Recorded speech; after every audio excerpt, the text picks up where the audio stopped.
Yo, what is going on, guys? Clutch back again with another video for you guys. So today we are going to be doing another tactics video, and today it is going to be an OG formation, one of the absolute goats of FIFA. It is the 4-1-2-1-2 narrow.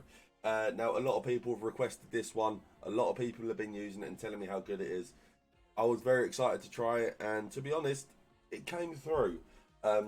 So yeah, hopefully you guys do enjoy this video. Before we do get into it, if you haven't already, please drop a like, drop a comment.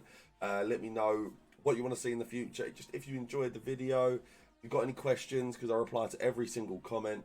And subscribe as well if you can. Like I said, we are uploading every single day, at least once or twice. Really trying to push the content out for you guys. So yeah, hopefully you guys really do enjoy this one. So like I said, we are just going to get into it. There's no waiting around on this channel. So, 4-1-2-1-2 defensive style is press after possession loss.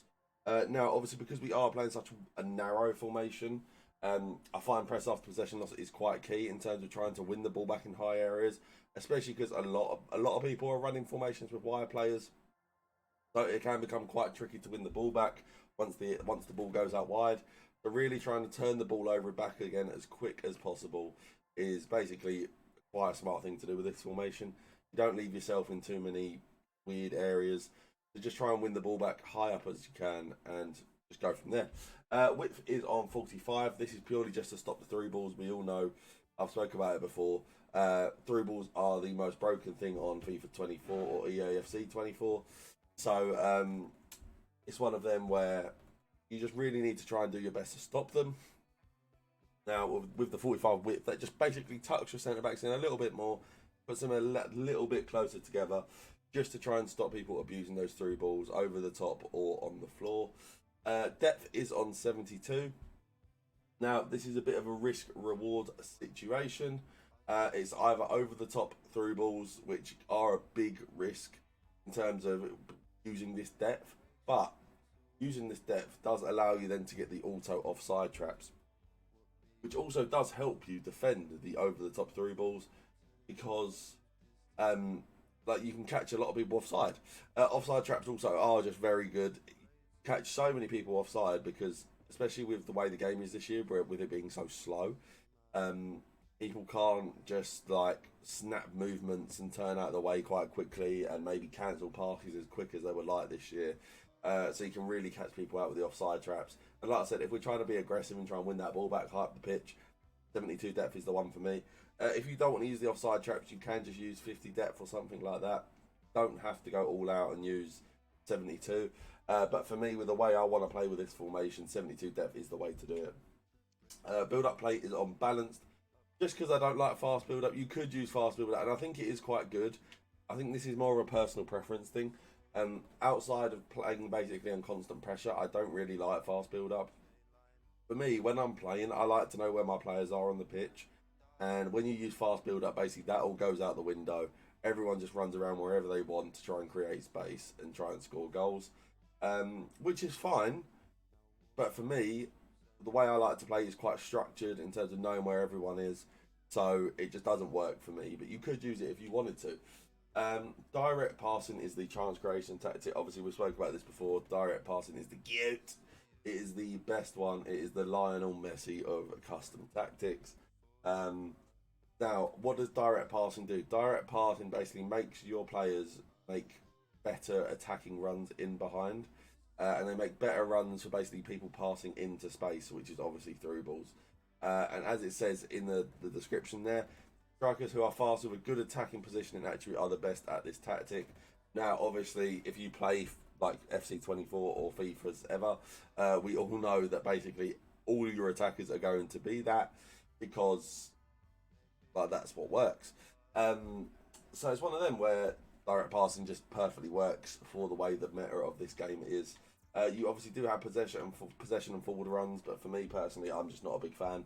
And direct passing is just such a clear option that just none of the others really come into any contention. So yeah, direct passing for that. Width is on 40. Again, we're trying to tuck these centre mids in, and really try and get them involved in the attack. If you wanted to go a bit wider because you're worried about not covering any of the wide space, you can. It really just does come down to the individual in terms of what they want from the formation. But for me, I like to have the 40 width, try and keep it narrow, pass and move, a lot of quick passing and quick movements, and try and attack our opponent as quickly as possible. So that's why I've got it personally. Now, players in the box is on 6. Now, this is obviously because we do want our midfielders making attacking runs as well. With only having the 3 attackers in terms of 2 strikers and a cam, you can lack in options in terms of in the box. So that means for me, having players in the box on 6 is a must, because you do then get another midfield attacking run usually in the box. As you will see also with the instructions, we will not lack in attacking options. But, you know, it's just a good way to guarantee yourself good attacking runs from your midfielders. So players in the box on 6 is the one for me. Now, we do have both of our strikers on stay central getting behind. That is because I do want in behind runs and attacking runs at my opponent's defence. Also, they are both left and right strikers, so you don't need to take them off stay central because they do naturally sit in slightly wider positions. It's not like they're playing as a central number 1 striker where they are dead in the middle of the pitch, where you may want them to make some slightly wider runs. Because there is 2 of them, they will naturally try and make some wider runs as well. So having them on stay central is obviously key, and then getting behind for the through balls like I spoke about. Through balls are absolutely unreal. Now, we do have our cam on stay central getting to the box across. No, stay forward, sorry, not stay central. Now, having him on stay forward is an absolute must.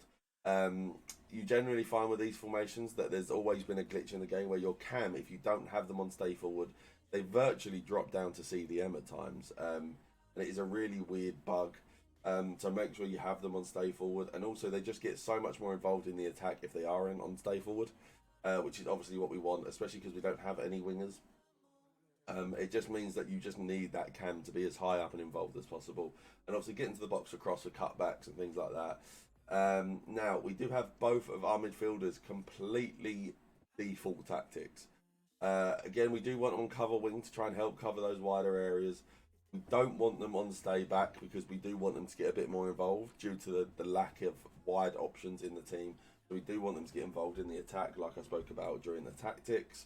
And we don't have them on getting to the box across just because I don't want to overload the box too much.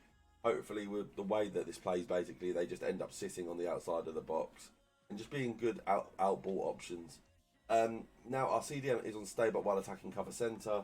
That is literally just so basically he can protect our defence. Nothing really too crazy. Just basically you want a big player there, defend, help your 2 centre backs.